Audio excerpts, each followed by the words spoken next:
Welcome, everyone, to the March 4th meeting of Economic Matters Committee. Currently in the room at the time is myself and Alderman Rob Savage. Before we have an approval of the agenda, I am going to make an amendment.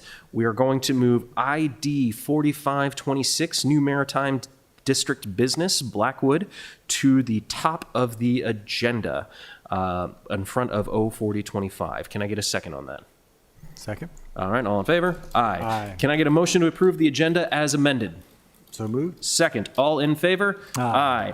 All right, so up next, can I get the approval of our February 4th minutes? So moved. Second, all in favor? Aye. Aye. All right, up first, ID 4526, New Maritime District Business, Blackwood. Folks, can we join us up on the table, please?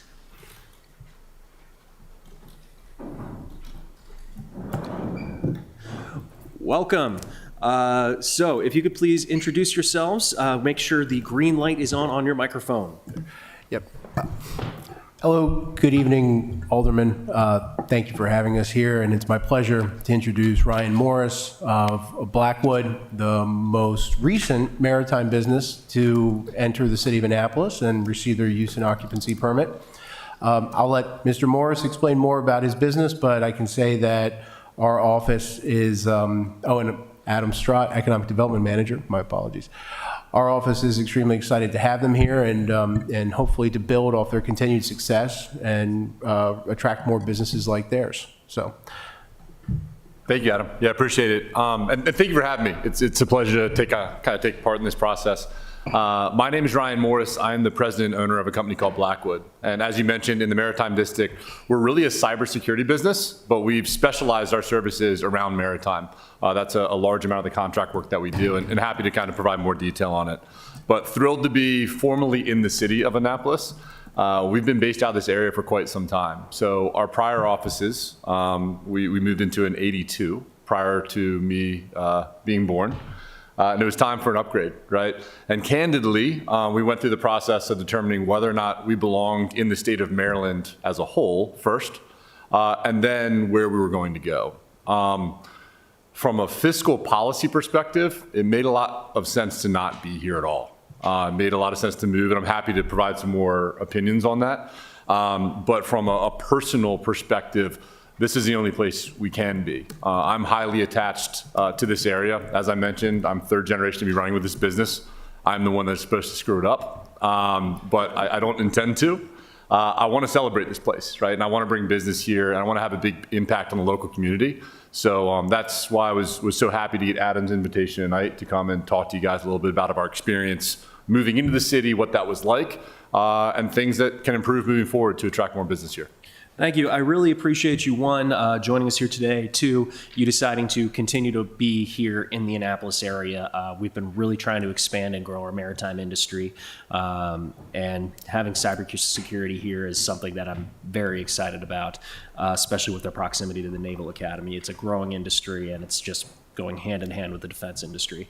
So I'm going to start off first with that comment. It didn't make a lot of sense fiscally for us to be here, because I appreciate nostalgia and that growing up here, keeping you in the city of Annapolis, but we can't rely on that to keep all of our businesses and recruit all of our businesses.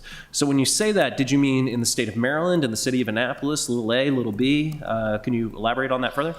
Predominantly a little bit of A in the state of Maryland. Okay. So just based on net worth, I have my own challenges with the taxation policy here, and I choose to be here regardless, right? Like, that's a personal decision for me. What changed really last year was the tech tax, if you're familiar with it, in the state of Maryland, the 3% tech tax, which makes us considerably less competitive in this area. And so the interesting part of that is a 3% tech tax doesn't seem like a lot, but when your margins are as thin as we are in the technology space, it's a lot. It can be up to 20% of our actual gross margin.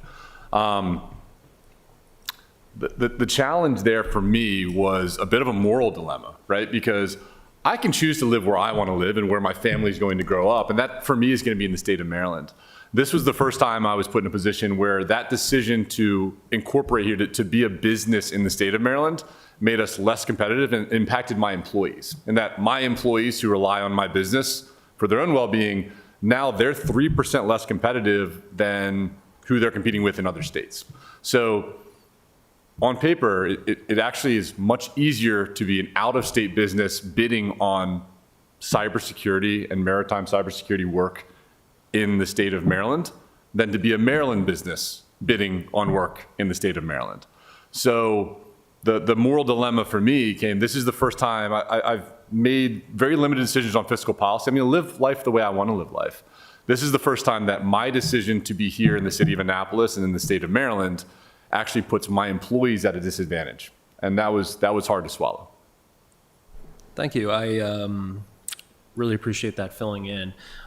So in the process of moving in, opening your office to the city, can you describe some of the things that our economic development team did that made this go really smoothly for you, that really made Annapolis just this attractive place beyond our general maritime culture?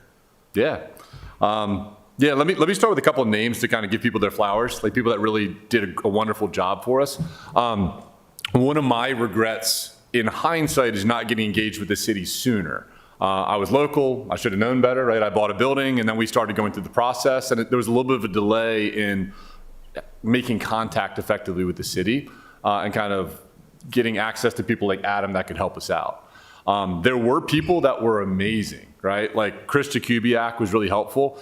Because we're a core cybersecurity company but happen to specialize in maritime, there's some gray area there, right? And we wanted to make sure we'd be able to move in and use this facility. Chris Jakubiak was awesome in reviewing that request in pretty short order and giving us a letter to let us know that this is certainly within the scope of that districting to allow us to move forward in buying the building and beginning our whole planning process. That was awesome. So that was the Department of Planning and Zoning. Chris in particular was just a breath of fresh air, I call him. That's not our experience with everyone there, right? There were certainly others that their mission seemed less about driving, kind of reducing friction and driving progress to just enforcing code, a code that in many ways kind of was up to the interpretation of the individual at any given time. So we did have some problems, which I'd be happy to kind of walk into in terms of planning and zoning, but Chris himself, he seems like a change agent there that's looking to move the organization forward, and I was very appreciative of his involvement.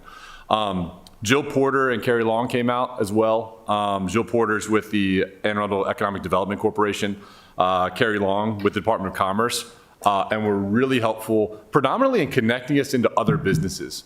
I've got employees in 26 states. We're about $500 million in revenue, working with some very large organizations across the United States.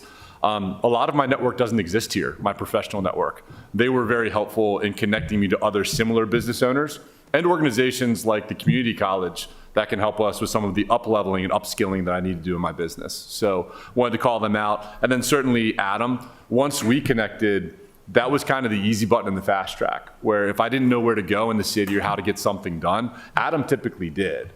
And so my regret is not getting engaged with the city sooner. But there were a few people in the process I wanted to call out that did an exceptional job. Okay. Thank you. And you brought up an interesting point with that gray area in the maritime code.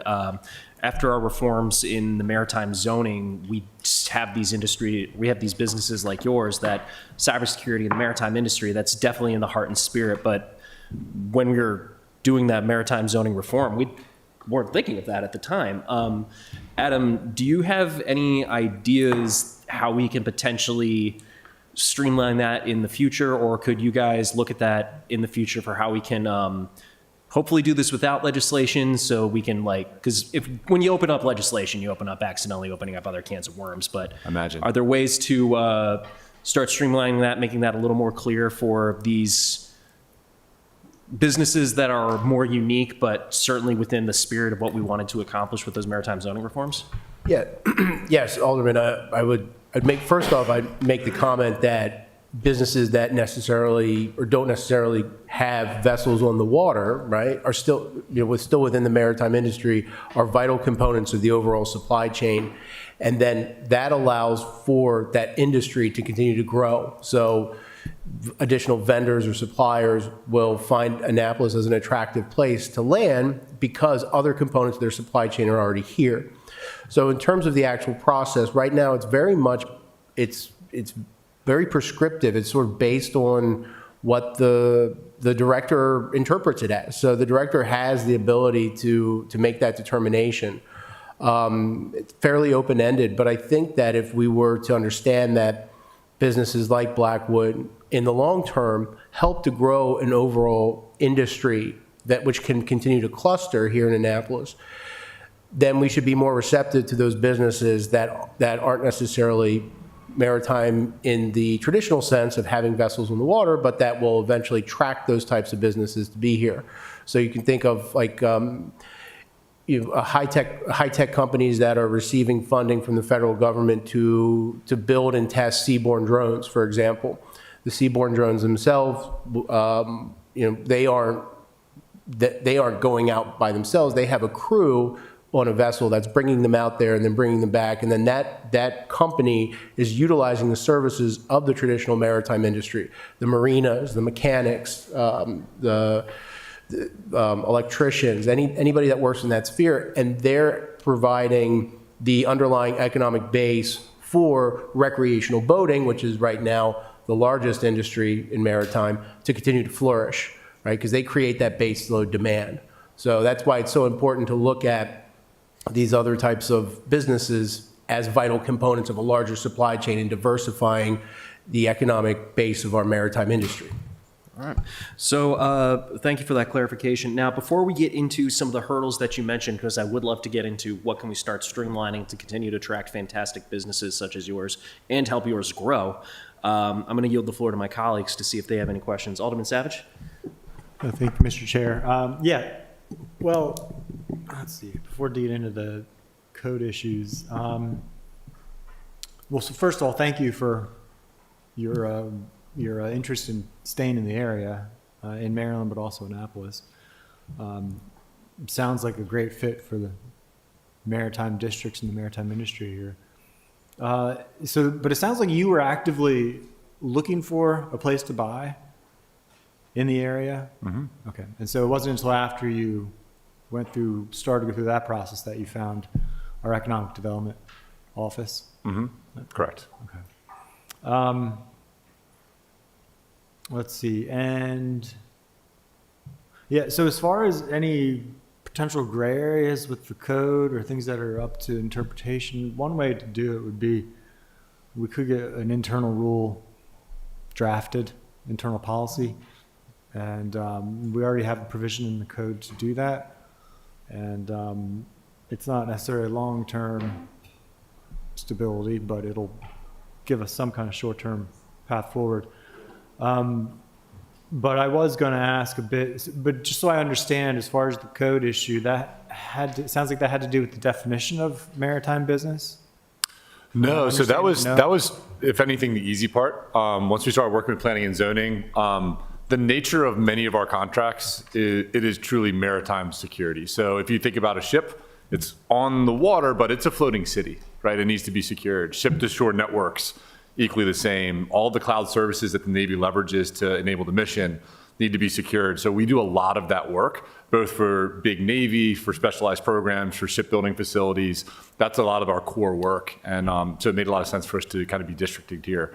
That piece was relatively simple because we were given basically a tip to go and just go have a conversation, and it went really well. It was everything that came after that. So what would have been nice in hindsight is getting connected to Adam far, far sooner. Like if I inquire about planning and zoning and we're going to likely move in, I'd like to be tied to their group immediately. The places where we kind of fell apart, a lot of it was just timing of approvals. They were just absurdly long. We were hoping to be in the building by June. We didn't start building until closer to August. These are approvals for what permits? Approvals for work permits, et cetera. Okay. So exactly. Permits. So that took entirely too long.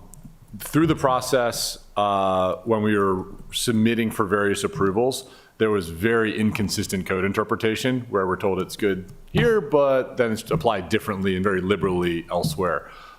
So that came up a few times. I can give specific examples if helpful. And then what I mentioned to Adam tonight actually was just we would consistently get in these scenarios where it was not their first time through the building, but third or fourth time through, they'd find something new.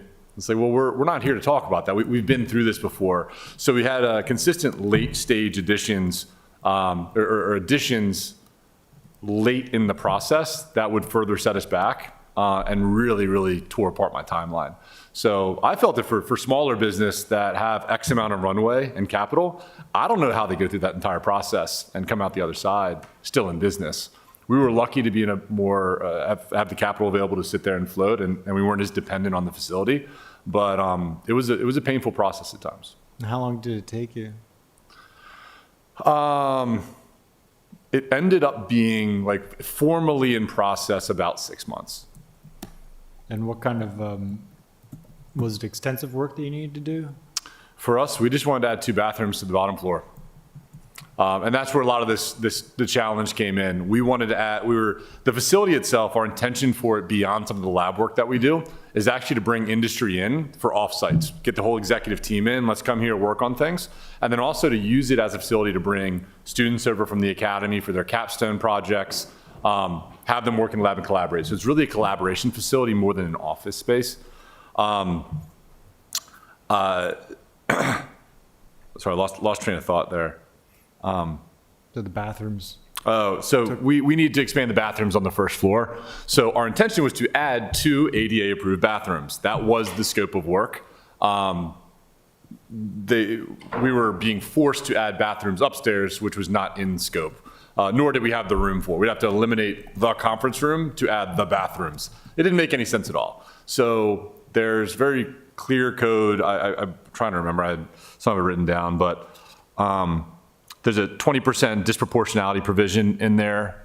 There were a number of things that would flag against this being the ruling, but we kept coming back to it, having delays tied to bathrooms, renovating bathrooms that were out of scope for the project. So yeah, the point of this was to bring the first floor up to code, and it just kind of snowballed into a project that no one wanted.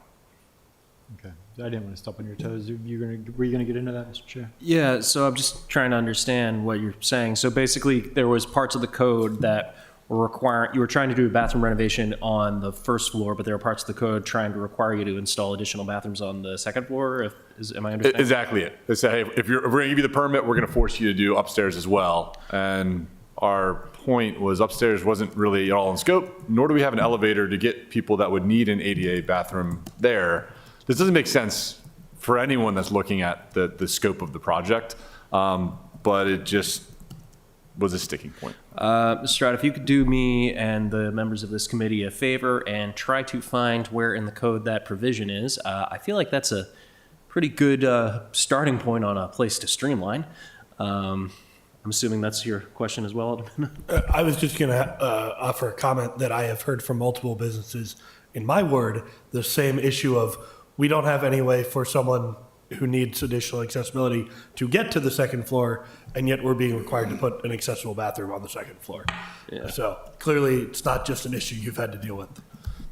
Right on.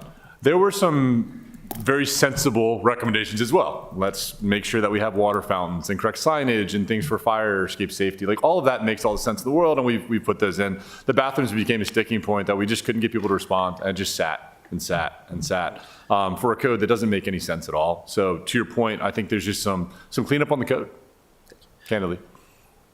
Alderman Savage, do you have any further? No, Mr. Chair. Alderman, if I may very quickly to address Mr. Morris's initial point about getting connected with our office at an early stage. So we now have our contact information in the email that every applicant receives as they apply for a commercial building permit or use and occupancy permit. So they have my contact information early on in the process and know that we exist. I receive an automated email every time anyone applies for a commercial permit, so I'm aware as it's coming in as well. So it's just a way that our office is increasing that awareness and being able to better respond as those applications arrive. And as per your request, I will certainly look into that tomorrow. The code, or provision in the code requiring ADA accessible bathrooms on the second floor. Alderman Savage? It's a bit of a tangent, getting into the budget, but do you have enough? Does the office? Well, I guess I should for start with. Excuse me. Does the department have a particular ombudsman that works with applicants as they come in? And I guess with coming out of that, would it be beneficial to have more capacity in your office to do that? Or do you feel like you have enough capacity to? So provide both that role? Hope and I fulfill that role to many different degrees. I'm becoming very well acquainted with the entire process. I'm been, layers of different levels of just advising versus actually holding someone's hand and helping them apply. So at this point, my recommendation would be for us to continue to gather data, Hope and I to continue to gather data, so that way we can make better recommendations. So I'm working on that right now, but for the time being, between the two of us, we work hand in hand to make sure businesses like Mr. Morris's can get through the process. So. Okay, thank you. For what it's worth, I think a lot of business owners and the general public have preconceived notions about government in general. They're unlikely to reach out and say, "Hey, I want to get you more involved in my project," thinking it might slow it down. That was certainly my initial interpretation until Adam kind of reached out to me. So I do think that one of the lessons there is simply like anything you can do to proactively reach out to business owners and let them know the intent of involvement. I think you're going to end up having a lot more people take advantage of the service, essentially. So, do we have any other questions from my colleagues? All right, seeing none. So that, I think, is everything that we have on our end. Do you have anything else that you want to share with us about this process and coming into the city? I'll just tell you what's appealing about the city, because hopefully you can take that and build a tear sheet that attracts other similar businesses in. What a cool place, right? Like, I grew up here, I have such a special appreciation for it, both the historic city itself and the academy. And for us, that's what's really, really appealing. The academy is a customer for us, a smaller customer, but a customer nonetheless. But really, the midshipmen that are there are some of the best in the country. And working with them on their capstone projects and helping them to develop the disciplines that I have in-house, what a wonderful place to do it. For us, we're going to be pulling in a tremendous amount of business that doesn't exist here, our partners, our suppliers, the service providers that we lean on to enable outcomes, some of the technology and software manufacturers that we work with. They're all going to be coming here to spend time in an offsite, get to know the city, and make progress in their work. So I think businesses like mine bring a lot of people through the city. To the benefit of the city. So I mentioned to Adam, one of our intentions is to kind of work with some of the local hotel organizations and tourism, basically to provide concierge services to encourage them to come use our facility and spend time here in Annapolis. I think it ends up being a really good result. But the reason that Eastport in particular is so appealing is it's still weird. Like, it's a really cool place, right? It's a great community, and you have access to beautiful sites, and you have great restaurants close by, and wonderful people associated with the academy. It's just a really cool place to be. So there's a lot that we have to offer here. I think that you can use all of that to your advantage when you're soliciting and encouraging business to come. But if we can influence at a state level policies that make more sense for business to move to the state, much less the city, and then also kind of reduce some of the hurdles to get businesses kind of open faster, I think we're all going to be in a much better position. Thank you. Now, one that actually reminded me of a question that I think was regarding to workforce. Have you ever made relations and contact with, you said you made contact with Anne Arundel Community College, but have you ever reached out to like Annapolis High School or any of the other local high schools for job training, apprenticeship programs? Here in the city, we recently launched our own maritime apprenticeship program. That's not quite a one-to-one for what you guys do in cybersecurity, but we do have an excellent student body here in the city of Annapolis, and I think what you guys offer could be appealing to students who have skills in technology and want to find a good job here in the city. I have not. However, I believe it was South River. I need to pull up the email. I can send it to you, Adam, but they just reached out last week saying like, hey, we have incredibly talented STEM students looking for internships, and we are interested in doing that. So it's a little bit up in the air if we'll be set up in time for this summer, but over the next 12 months, we'll be offering internships for high school students. In addition, our intention is also to formally sponsor the capstone projects from the U.S. Naval Academy to bring basically firsties out to work through their final project there. That is so incredible to find out. you guys are exactly the type of business that we want to see here in the city. You're building these relationships with our community partners, and it's very clear from your passion that you want to stay in Annapolis, you want to improve this city, and you're here for the long haul. Amen. Have any further questions from my colleagues? Excellent. Mr. Morris, thank you so much for joining us today. Thank you, guys. Appreciate it. It's very helpful. Thank you. Alrighty. Up next, we have 04025, 12-month moratorium on short-term rentals. The director is not here, but we heard a fantastic presentation from him on our last February meeting. So, Alderman Savage? Just wanted to get your thoughts on something, because if you wanted to start with the amendments, or I know there's a larger legal question for Office of Law. So whatever you prefer as far as before or after the amendments is fine, but I just wanted to bring that to your attention. I am aware of the larger legal question with the Office of Law. All right, so here's what I'm thinking for the overall course. What's that? I think we're all right. Actually, if she could join us. Yes, please. All right, so we're going to go fetch the deputy city manager. Here's what I'm thinking for the structure of this. We have two folks in the audience. I'm guessing you're here for this bill and not to testify on the good of the order. So for these committees, we don't do back and forth on questions. We do allow testimony for...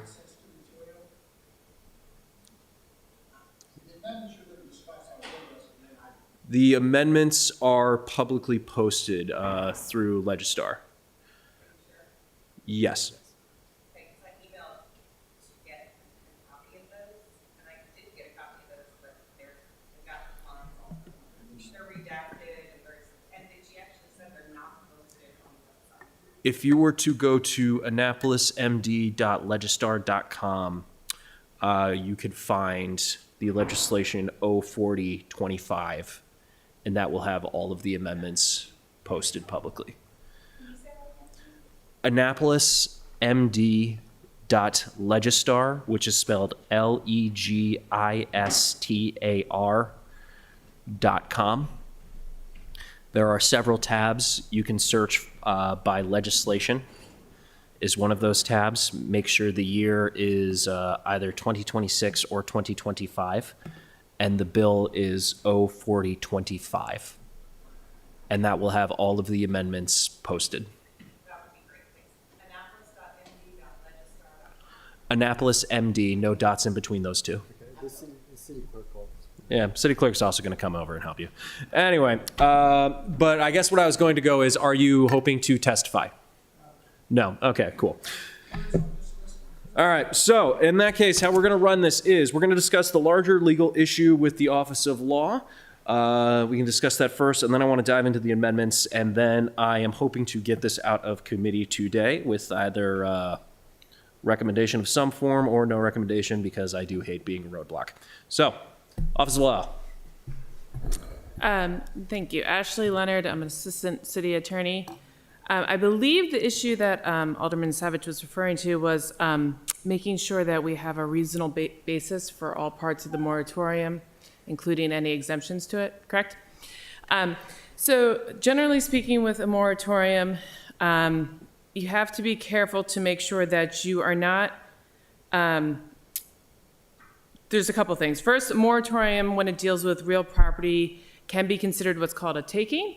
So you have to make sure you have a reasonable basis for the moratorium to begin with, which I believe is already in the whereas clauses. So my concern arose specifically with exempting out the owner-occupied portions. Where that can, not necessarily, but it can get into trouble is the Dormant Commerce Clause under the U.S. Constitution, which basically gives broad powers to the federal government to regulate commerce amongst the several states. And what that sort of, they have now, courts have applied the other way is basically that states and local governments can't actively prohibit commerce among the states. And you can't discriminate between, out of state versus in-state, resident versus non-resident without a reasonable justification and basis. So that was the piece with the ordinance as originally drafted that I wanted to make sure that I know there's been a lot of discussion behind the scenes about the reasons for exempting out the owner-occupied, but I don't think they made it into the actual legislation.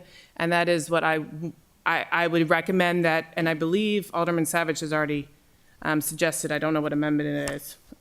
You already suggested an amendment that included some of that. I thought I saw. At least it was getting closer. Included what? New whereas clauses about, I think it was owner-occupied versus non-occupied. It's been a long day. Kind of, but I don't. Yeah, I mean, it was getting closer. Sorry. So that's sort of my legal concern, is just to make sure that our whereas clauses that are specifying all the reasons for the moratorium include very clear reasons for why owner-occupied are not part of the moratorium. Was that your Amendment 6 that got into that, or is this? It was getting closer to it, I think. Well, may I? Yes, sir. So not to get into much detail yet, but just briefly, Amendment 6, the part that has relevance, I guess, is I was trying to make a distinction that the legislation that, I think that's where I'm proposing to change the title and some of the other language to be clear that the moratorium applies only to non-owner occupied short-term rentals. Because that's what the body of the legislation says, but I don't believe the title currently makes that distinction. So that was not done, that was before I knew of Ms. Leonard's concerns as far as needing to provide more, if I'm summarizing this right, provide more justification for that underlying separation. Right. We have a lot of good whereas clauses that justify the overarching reason for the moratorium, but I think we're a little weak on why owner-occupied aren't going to be subject to the moratorium. May I? Yes, sir. Continue? You have the floor. Okay, and so I did give a heads up to the sponsors to see if they wanted to. I don't know if they're working on something or not to try to strengthen it. And I did share it with at least one of the sponsors. I'm not sure if I shared it with both, but I have been trying to. But I don't think I think it can be an easy amendment because I think it's already been thought through. I just don't think it's been verbalized concretely into this moratorium. The process with our new amendments, though, means they take time, and if we end up bumping into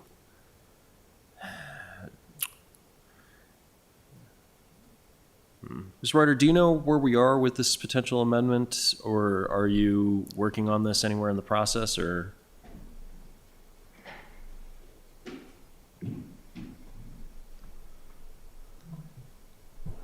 Hi, Cynthia Reuter, legislative and policy analyst for the Office of Law.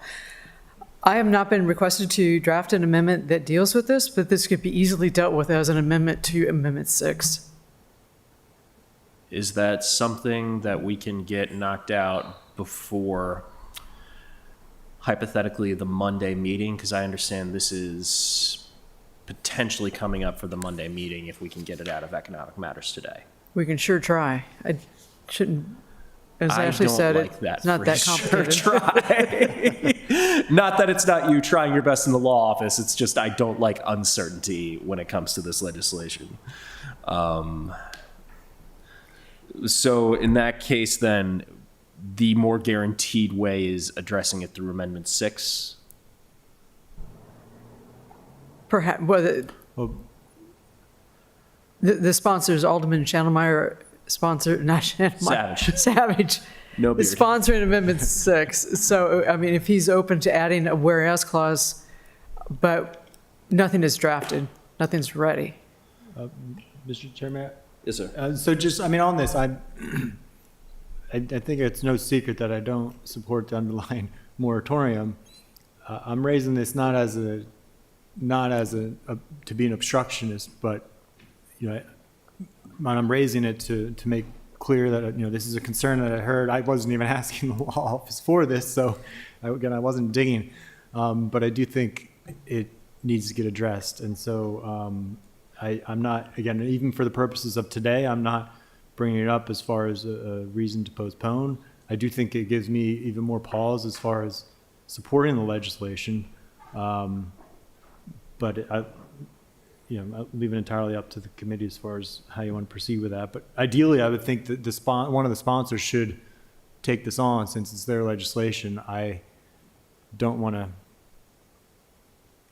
because I think it's too much for us to do today, right, as far as trying to work on language.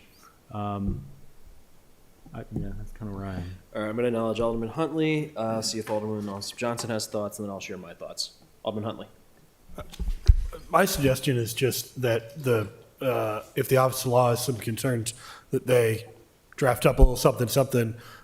One of the two sponsors can be a sponsor of this amendment to it would be like 6A, right? It should be within this Amendment 6, and then they could just do it. And as long as, if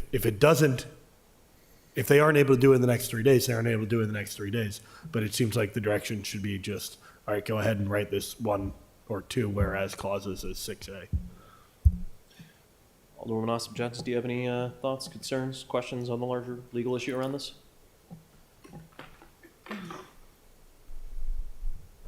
Well, they mentioned that it's going to be bringing some employment for the students, training or to help them have jobs. Oh, this is the STR moratorium, not the I'm not. Blackwood. Oh, okay. I'm sorry then. No, then I don't have anything. All right. I'm sorry. Yeah, so we moved on. All right, so here's my thoughts on this. Again, I don't want to hold this up another meeting in committee for a whole month. I will highly suggest our primary sponsors get the necessary legal amendments in, even if it means kicking it back one primary city council meeting. That's better than us waiting a whole other month in economic matters. And if they don't, they can risk potential lawsuits. Their legislation, up to them. And Mr. Chair, Yes, sir. if I could also offer, again, I don't even know yet if I'll be supporting it coming out of committee, but the committee could certainly make a motion that would have an additional recommendation to address this issue. I think that's a good plan, Alderman Savage. All right, so let's go on to the amendments. Amendment 1 by Alderman Smith Brown. My understanding of this amendment is it changes our definitions of owner occupancy or establishing residency. Yes, sir. Yeah, I can speak to this a bit because I have been in conversation with the alderman.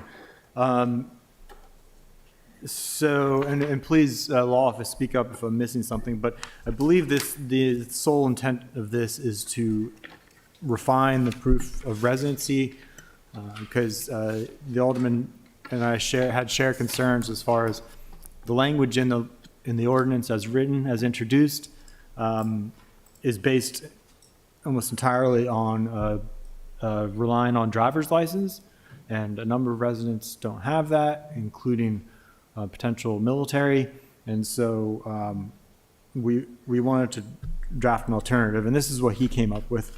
I do have a kind of a competing substitute amendment to this, but that's where he is coming from with this, and it has a couple of different categories.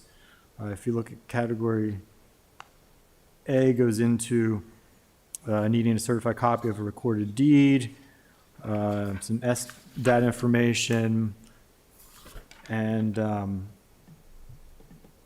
it says that, so I guess the applicant has to provide details from each of the categories. So the second category, category B, is state or U.S. military issued identification, and then category C is residency corroboration, which would be utility bill and tax return, that kind of thing. So that is, I believe in a nutshell, a description of what's being proposed. Thank you, Alderman Savage. So you said you had your own counter, not exactly counter amendment, parallel amendment, I suppose. 1A, what is the primary difference between these two? Well, so the primary difference is when I was reading through Alderman Smith Brown's amendment again, I just felt like, well, there are two things. One, there was a bit of a contradiction because in one place it says you have to be resident 183 days or 184 days. And then later on it says 6 months out of the year. And so there was a bit of a contradiction, potential conflict there. And then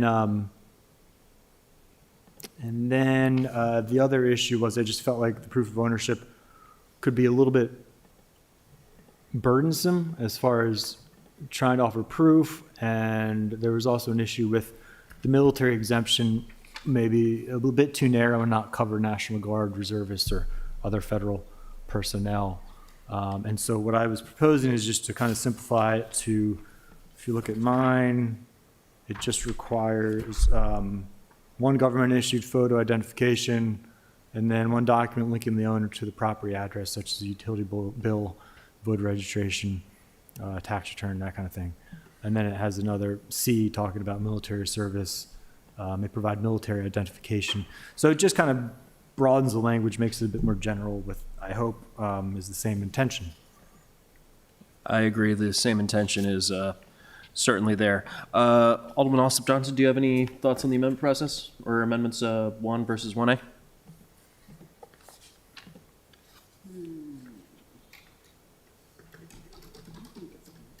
All right. So what I am going to recommend from the committee is I have a personal preference due to the broader language and expansion and easier process establishing residency, which can be difficult, more difficult than a lot of people think, going with 1A. So I'm going to recommend that we do no recommendation on 1 and a positive recommendation on 1A. So can I get a motion for no recommendation on Amendment 1? So moved. Can I get a second? Second. All in favor? Aye. Aye. Can I get a motion for a positive recommendation on 1A? So moved. Can I get a second? Second. So all in favor of a positive recommendation on 1A? Aye. Favorable, yes. Favorable, positive, synonyms, words. All right, up next, Amendment 2, Alderman Smith Brown, requiring an interior report from the city manager and a final 60 days before the moratorium on new non-owner occupied short-term rental licenses ends. Acting Manager Buckland, do you have thoughts on this? So on the previous one, I mean, just, sorry, I didn't catch your attention. I'm not sure that I would agree that, you know, being able to provide an ID card plus like a utility bill is not the same thing as it's your primary residence. That's an option here. I'm not sure that, I think that's something you may want to reconsider, is that that may be too loose to really have owner occupied. So, but as far as the second one is concerned,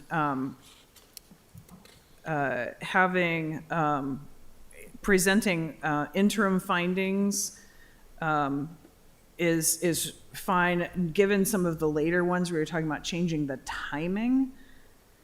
The timing that's in here may not make sense. So I have some questions about harmonizing this amendment with later amendments.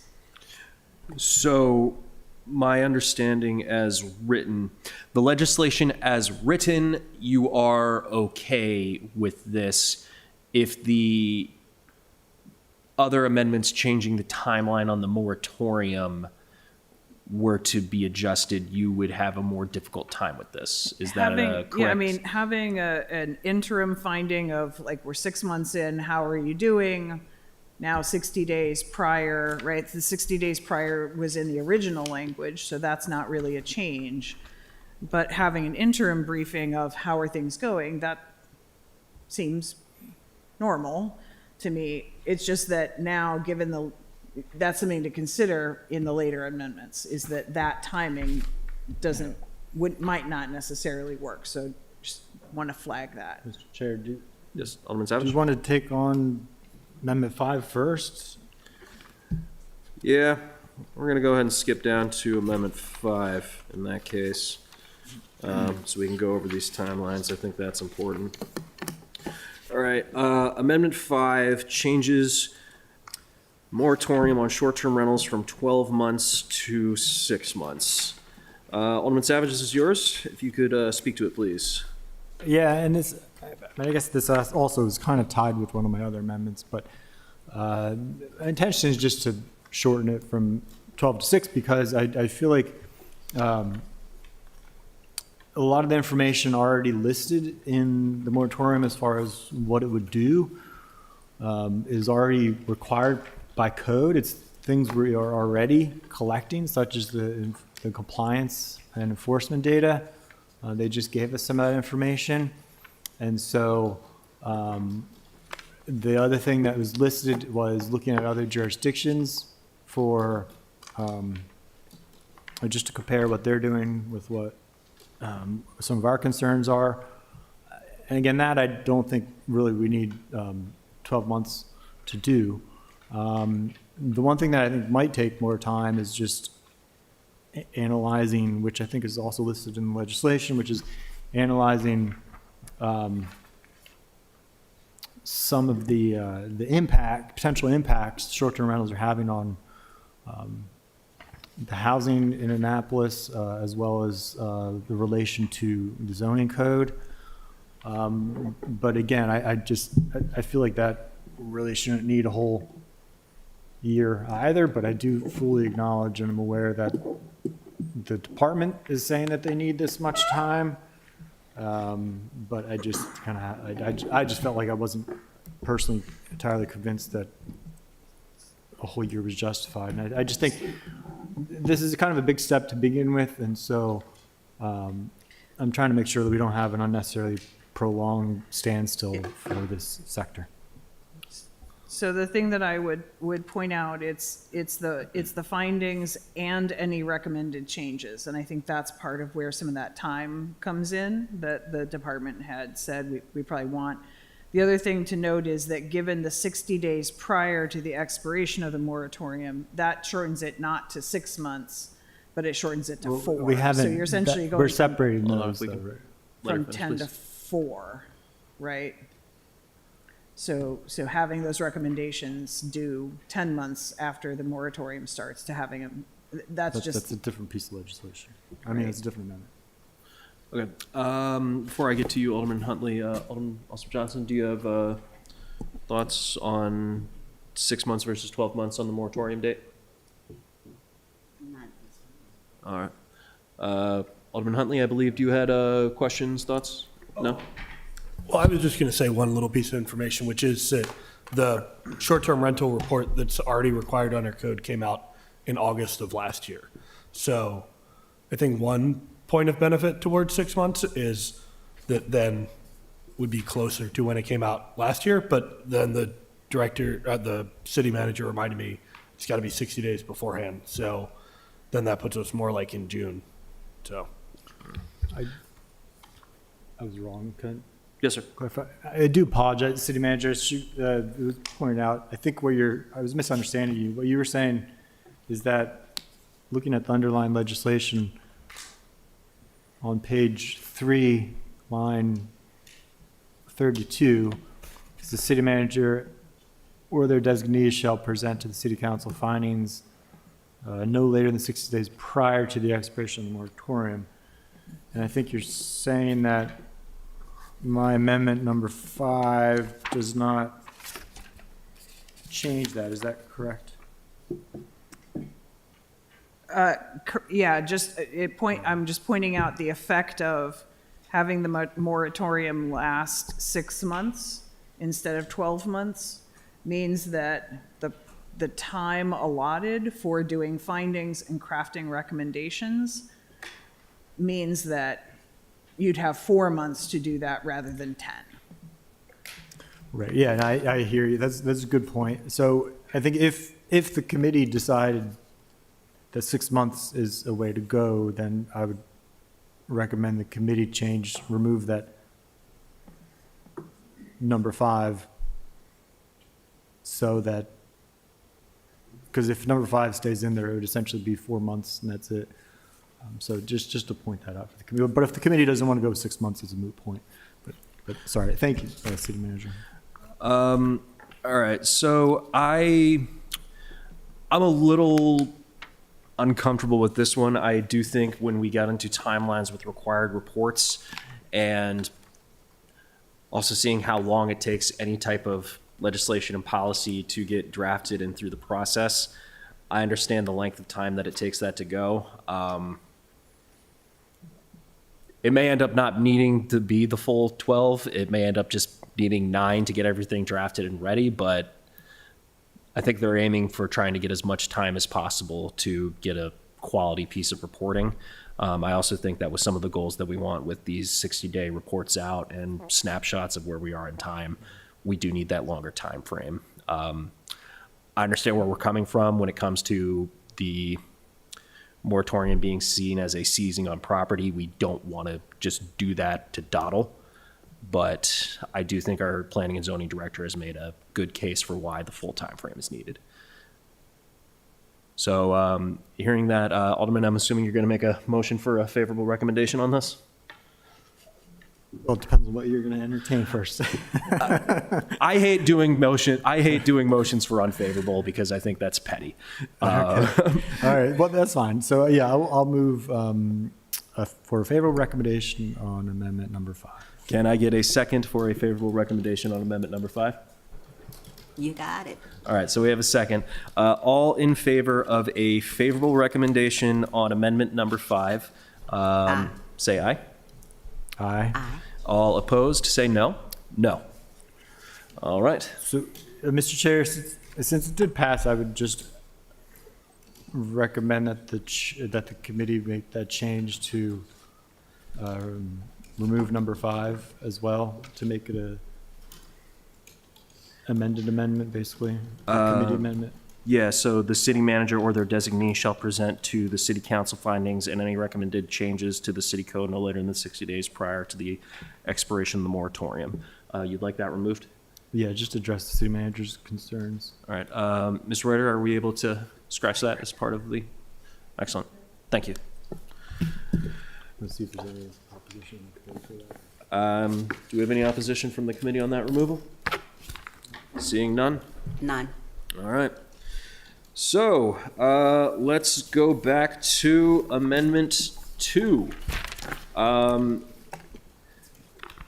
Now, we have heard concerns from the city manager's office now that Amendment 5 has been given a favorable recommendation from the committee on this 60-day report.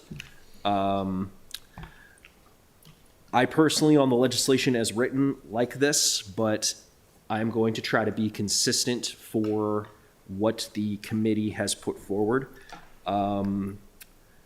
So do we have general thoughts on this aside from that? No, I mean, I kind of had concerns either way with it, because I don't want to have staff unnecessarily present preliminary data unless there's a really valid reason for it. But yeah, so I would say maybe just no action on this one. That's what I'm leaning for the sake of consistency for what we have put forward. Alderman Ossoff Johnson, do you have thoughts now on the Amendment 2 now that we've put forward a shortened timeline? No, not there. All right, so can I get a motion for no action on Amendment 2? So moved. Can I get a second? Second. All in favor of no action on Amendment 2, say aye. Aye. Aye. Up next, Amendment 3, Alderman Huntley clarifies that the city already receives a comprehensive annual report on short-term rentals. It eliminates the whereas clause discussing a short-term rental report to the council and reiterates in subsection 5 that the city council will receive an annual report from the city manager on short-term rentals in the city, their impacts, and potential legislative changes. Would you like to speak to this one, sir? Sure. Thanks so much, Alderman Channelmeyer, or Chairman Channelmeyer. Yeah, so the bottom line here to me is the last thing I think we should want to do is have our staff duplicate efforts they're already doing. I think the underlying legislation reads as not acknowledging that there is already a report required on short-term rentals every year in code that actually is more comprehensive than the requirements of this legislation. So the underlying legislation, I mean.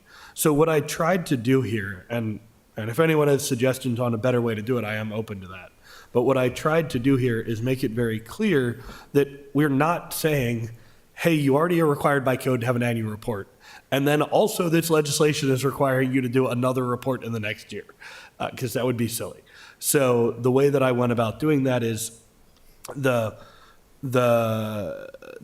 we're striking two parts, which are the actual establishment part, saying that there has to be a report with recommended changes to city code, right? And if the way I think about it is that that's the only requirement really for this report that's actually put into the meat of this non-whereas part of the legislation. It's also striking this whereas it's describing the purpose, which I think the reason for that is because that is the place that lays out, in some ways, what this duplicative report would do.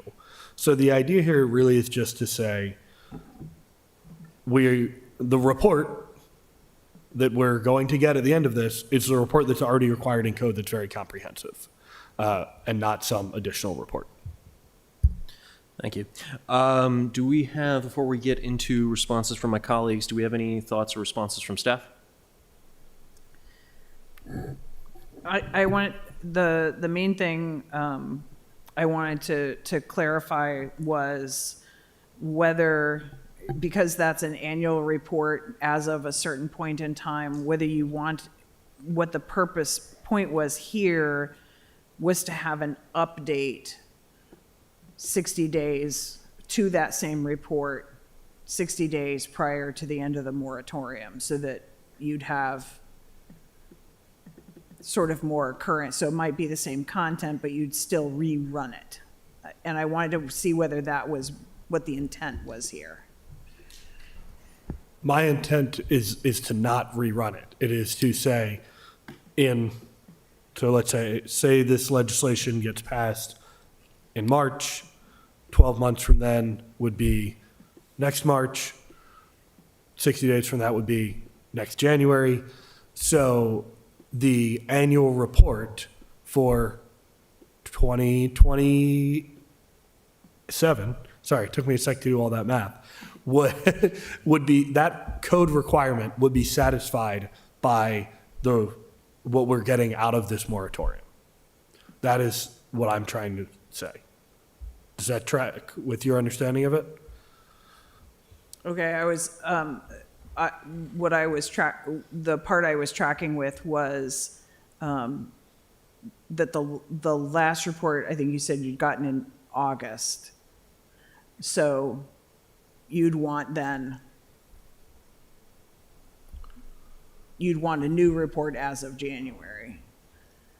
As there's already required to have a report in code, right, every year. Right. And so what I'm saying is the report for 2027 would come out in January.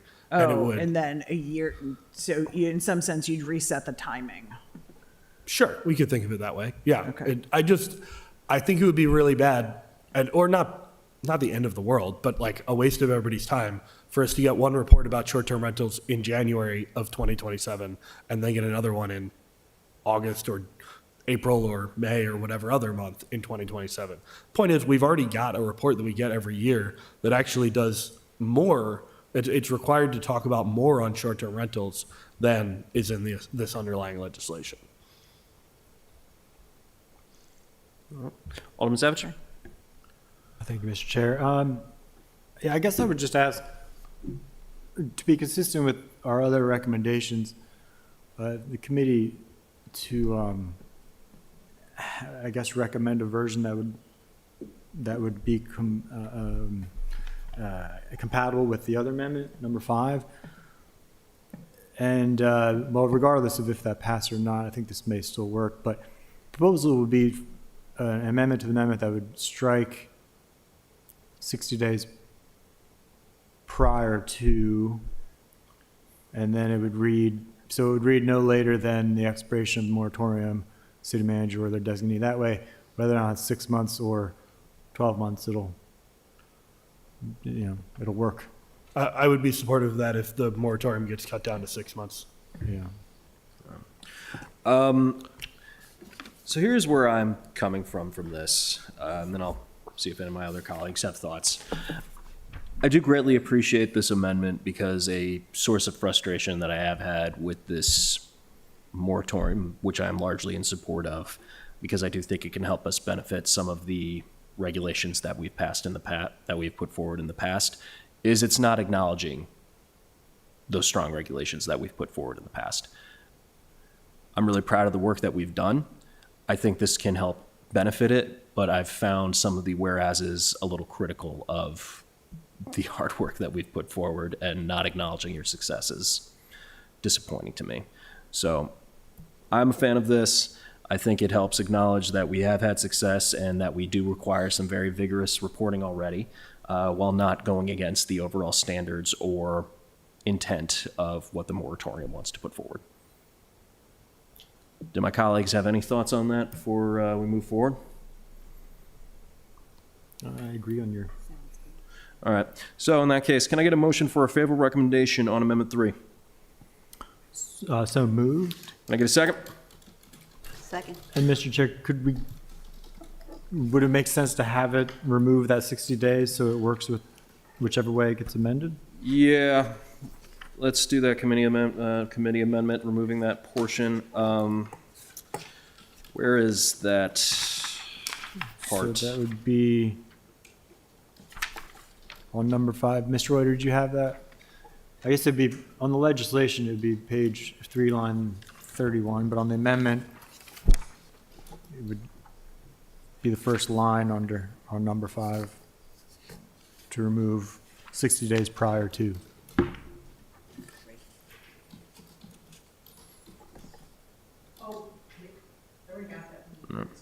Okay. All right. All right. You're Just ahead of us. All right. For the thank you. sake of consistency out of the committee. All right. Amendment number 4, Alderman Thorpe, requires the city manager to report monthly to the city council on the number of short-term rental license and regulations, as well as city enforcement actions. And then there is also some changes in the whereas clause. My understanding is this takes our yearly reports and starts requiring monthly reports. That seems like it may be difficult for staff to accommodate, but before I put that as my formal opinion, I would like to hear from staff. Yeah, I appreciate the desire for that data. And I think providing some granularity in the timing in that final report, so you get a sense of like what's the monthly volume. I don't object to that idea, but the sending of that information every month, I'm not quite sure what that changes in terms of the timing of council's actions. I'm going to put a pin in this conversation real quick because I've been informed we forgot to vote on the committee amendment to Amendment 3. So can I get a favorable recommendation for committee's amendment to Amendment 3? So moved. Can I get a second? Second. All in favor? Aye. Aye. Thank you. All right, let's continue. So it would be difficult for staff, and we're not really sure what else it would accomplish.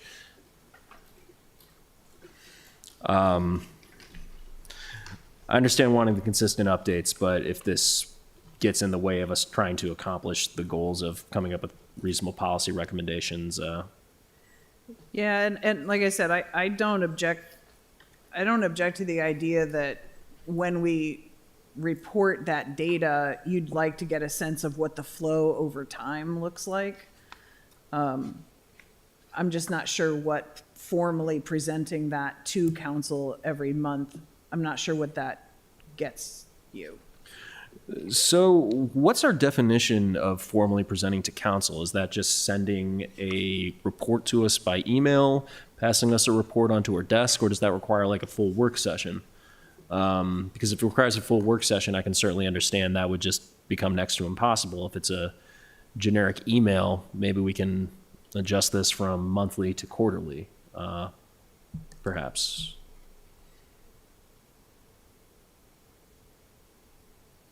Would quarterly work though? If the moratorium's down to 6 months, Yeah. All right. just So with the, quarterly would work if the moratorium's 12. It would be tough with 6. yeah, all right. So for the sake of consistency, we should treat everything like it is the 6 months out of this committee.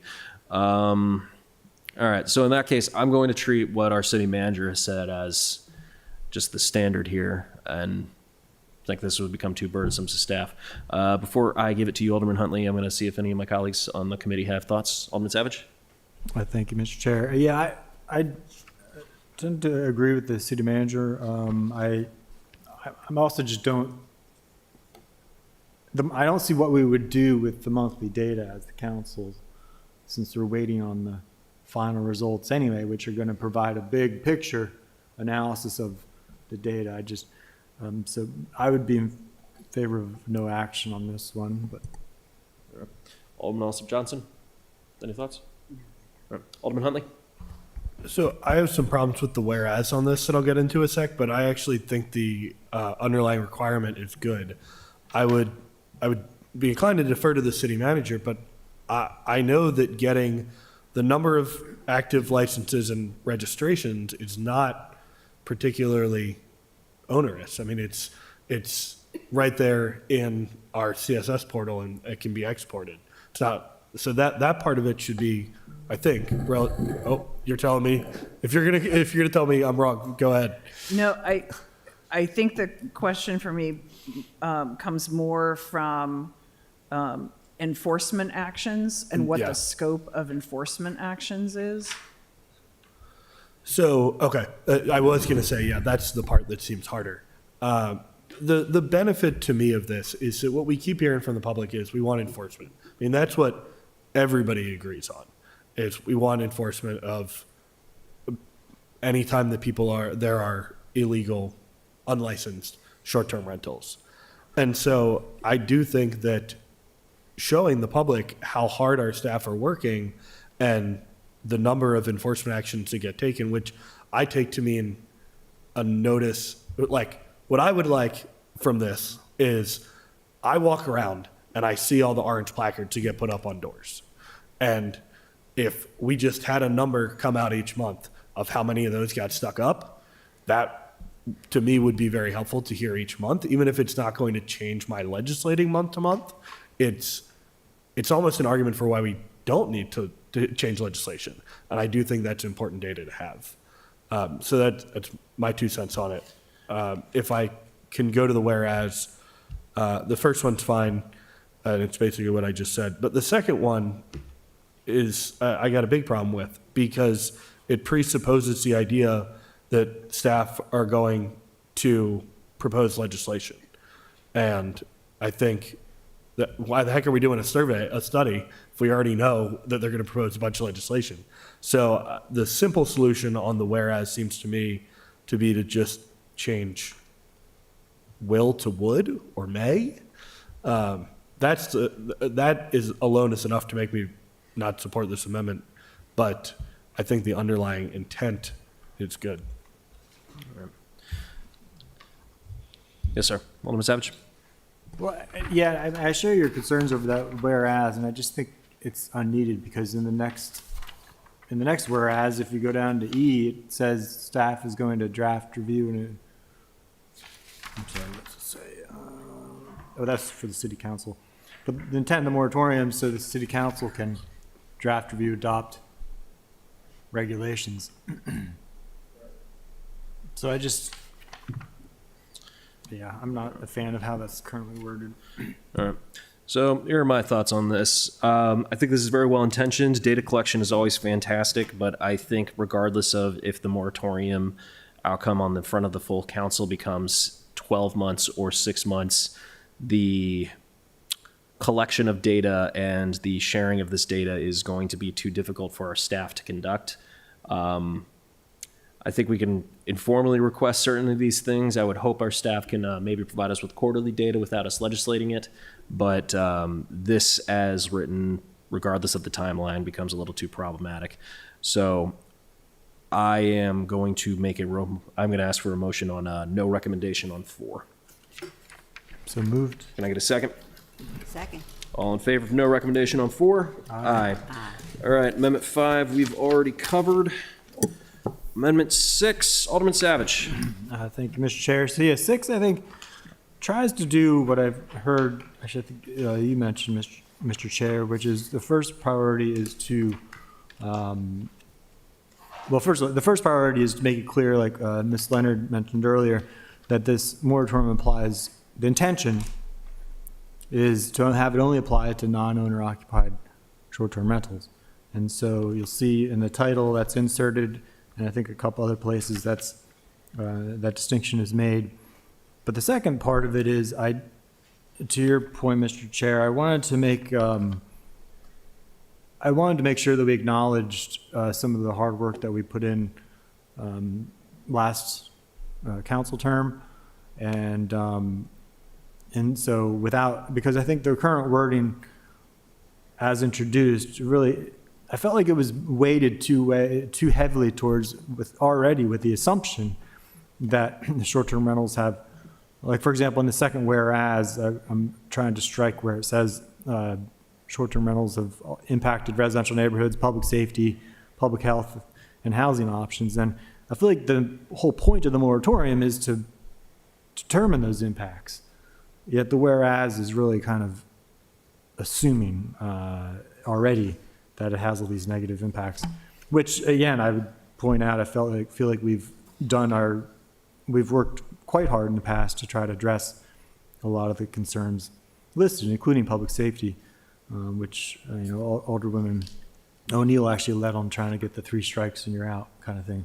So, and then the third thing the legislation does, if you look at, page 4, I struck the current A through E and then added a new A and B. My intent and granted, this is just the whereas clause, it's not like it has much legal weight, but I wanted to remove things that I think to Alderman Huntley's point are already required with the annual report. And also it's mentioned in here in the number, D, which I was proposing to strike, says hold public hearings and gather input. I just feel like maybe because I've been dealing with this issue for at least 6 years, we've had a lot of public comment on legislation. And plus this whole, again, intent of the moratorium is to recommend legislation to us, which is going to have dedicated public comments. I just would rather skip a completely separate public comment period, which wouldn't even be part of the record anyway. And so the 2 I was proposing to put in here is to make it clear that for the new A, that they would be, intent is to have them draft, review, adopt further enhancements to our regulations that balance property rights and community interests, and then in B, the new B, to review the short-term rental compliance program to identify additional needs. And this kind of has an eye on the FY27 budget, just so we can get some of that information in time before or at least, well, I'm not sure if we'll get it before we pass the budget, but so that's the intention, Mr. Chair. Okay.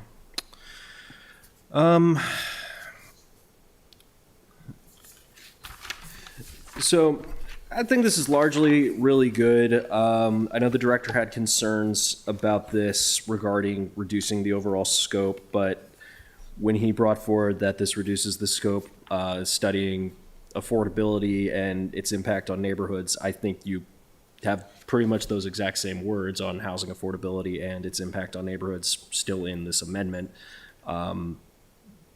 just in a different wording of order.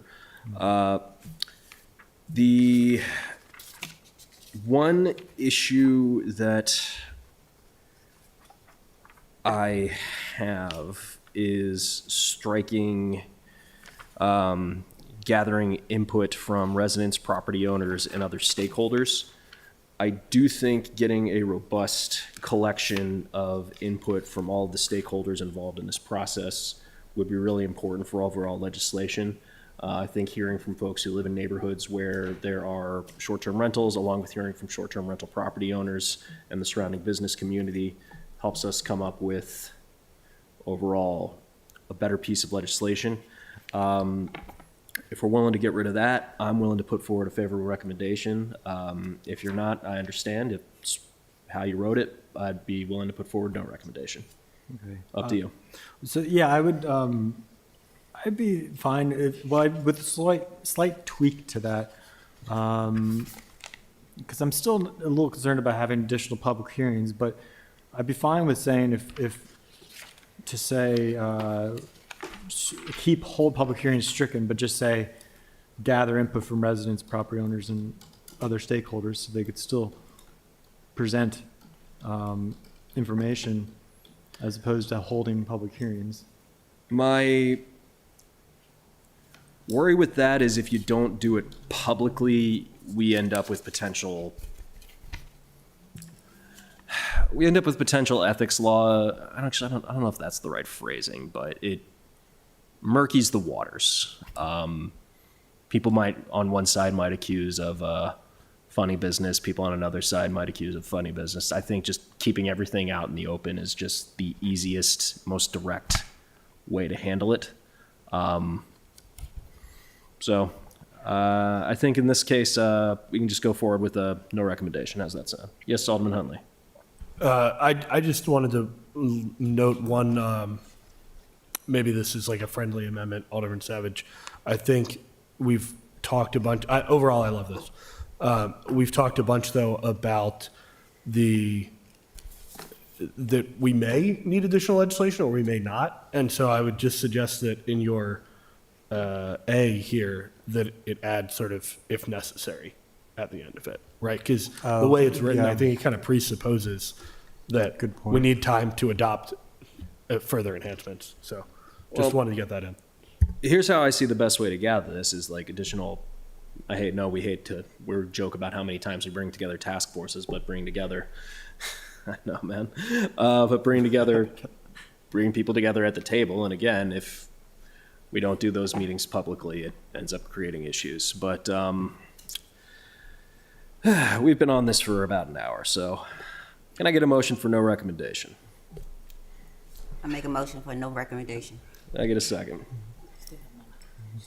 Unless you have further thoughts, Alderman Savage. Well, I would love to get your support. I don't want to say.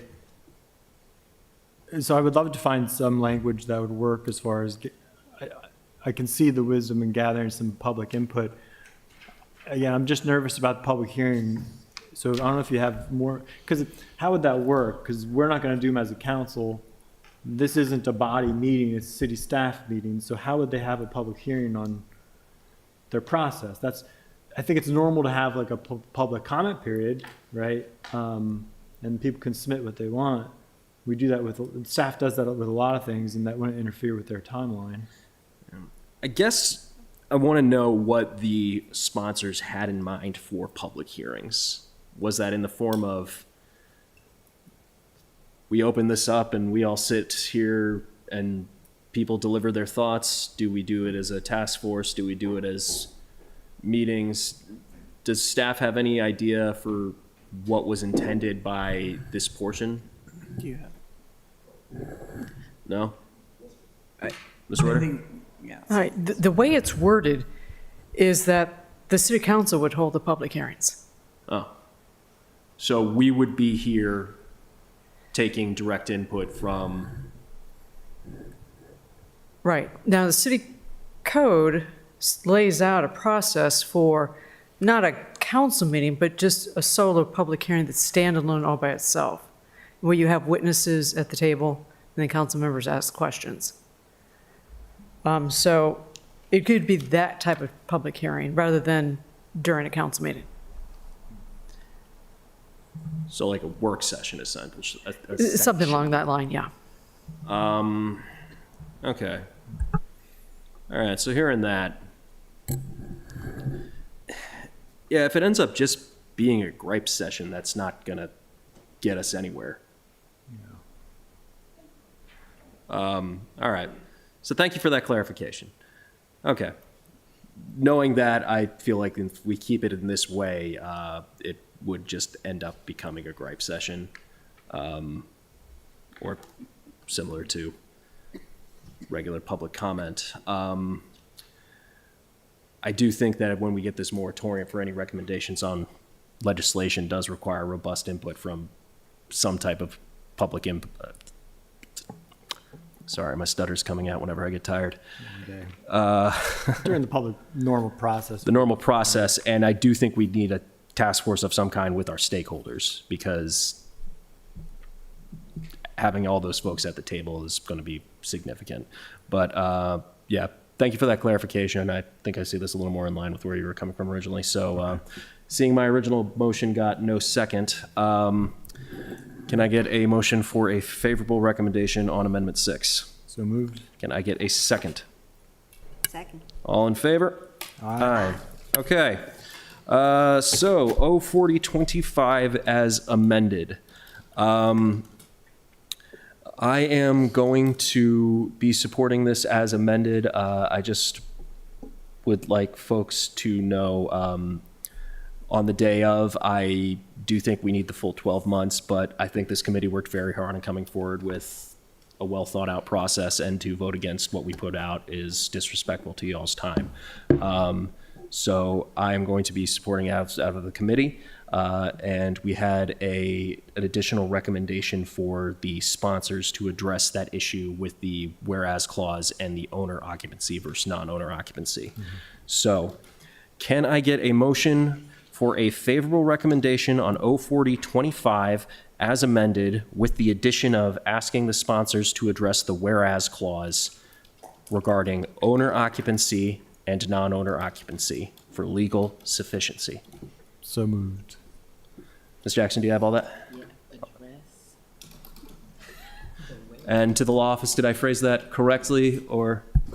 Yes, you're good. And Okay. I'm already taking notes on it. Thank you. All right. So it has been made, a motion has been made. Can I get a second? Yes, I second it. All right, so the motion has been first and seconded. All in favor? Aye. Aye. Excellent. Thank you very much. Up next on the agenda, we had ID 4026, but Director Jakubiak is unfortunately not able to make it tonight. So we will postpone that until our next meeting in April. And So moved. Do you want me to make a motion on that? I don't think we need a motion on that. I mean, he's just not here. Okay. And so up next is ID 826, Economic Development Update. Mr. Dutt, welcome back to the table.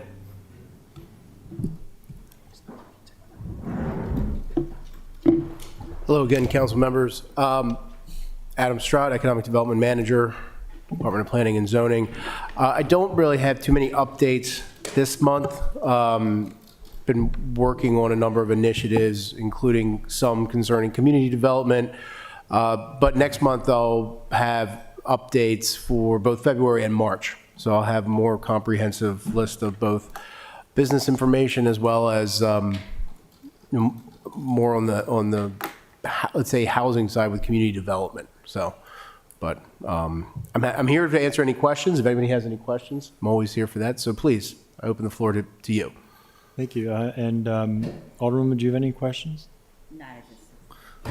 Any other updates on the City Dock, the businesses down on City Dock? Yeah, you may have seen that the Magenta shuttle is now stopping at City Dock. That was a joint effort between myself, Public Information Office, and most importantly, Transit. Marcus Moore is absolutely a pleasure to work with. He and his whole team.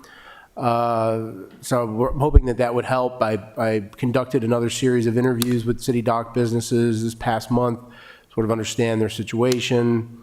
As you can imagine, some are doing better than others. The construction activity, it can become a double-edged sword for some of the businesses in that now you have a slew of construction workers who need to take breaks, perhaps get a coffee, something to eat, but those benefits aren't being felt universally on Dock Street. So we still have a number of other initiatives we're working on, specifically around signage. I know a big problem on Dock Street right now is traffic.